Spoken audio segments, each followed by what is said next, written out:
പണ്ട് ഷാജിദ വീഡിയോ ചെയ്യുന്ന സമയത്ത് ഫുള്ള് വഴക്കും കാര്യങ്ങളൊക്കെ ആയിരിക്കും. ഉമ്മയായിട്ട് അല്ലെങ്കിൽ മറ്റുള്ള നാട്ടുകാരായിട്ട് ലൈവിലൊക്കെ വന്നിരുന്ന ഓരോ കാര്യങ്ങളൊക്കെ പറയായിരുന്നു. എല്ലാവരും ഷാജിദയ്ക്കെതിരെയൊക്കെ വീഡിയോ ചെയ്തിട്ടുണ്ടായിരുന്നു. ഇതുപോലെയൊന്നും ചെയ്യുന്ന ഒട്ടും ശരിയായിട്ടുള്ളൊരു കാര്യമല്ല എന്ന് പറഞ്ഞിട്ട് കുറേയധികം പേര് വീഡിയോസും കാര്യങ്ങളൊക്കെ ചെയ്തിട്ടുണ്ട്. ആ സമയത്ത് പോലും ഷാജിദ ആ വീഡിയോ അങ്ങനെ തന്നെ ചെയ്യുന്നത് നിർത്തത്തില്ലായിരുന്നു. പിന്നെ ഒരു സമയം എത്തിയപ്പോൾ എല്ലാം താൻ ചെയ്യുന്നത് തെറ്റാണെന്ന് മനസ്സിലാക്കുകയും അതിന് ശേഷം നല്ല രീതിയിൽ വീഡിയോസൊക്കെ ചെയ്യാൻ തുടങ്ങുകയൊക്കെ ചെയ്തിട്ടുണ്ടായിരുന്നു. മക്കളുടെ കാര്യമെല്ലാം അങ്ങനെ തന്നെയായിരുന്നു പോയിക്കൊണ്ടിരുന്നത്.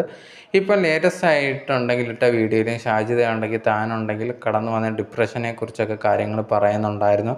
താൻ വളരെ അധികം ബുദ്ധിമുട്ടിയിട്ടുണ്ടായിരുന്നു. ഭർത്താവ് മരിച്ചതിന് ശേഷം കുട്ടികളെ നോക്കുന്ന കാര്യത്തിലെല്ലാം ആ ഒരു സമയത്തൊക്കെ ഉണ്ടെങ്കിൽ എന്തൊക്കെ ചെയ്യുമെന്ന് അറിയത്തില്ല. പക്ഷേ ജീവിക്കണം എന്നുള്ള ഒരൊറ്റ ആഗ്രഹം മാത്രമേ അപ്പോഴും ഉണ്ടായിരുന്നുള്ളൂ.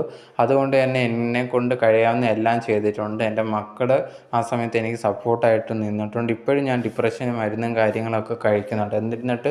എന്നിരുന്നാൽ പോലും ഞാനുണ്ടെങ്കിൽ മുമ്പോട്ട് ജീവിക്കണം എന്നുള്ളൊരു കാര്യം കൊണ്ട് തന്നെയാണ് മുമ്പോട്ട് പോകുന്നതെന്നും അതിന് എൻ്റെ മക്കളിൽ വലിയ ഒരു പ്രധാനപ്പെട്ട കാര്യമാണ് എന്നുള്ളതും ഷാജിദ പറഞ്ഞിട്ടുണ്ടായിരുന്നു.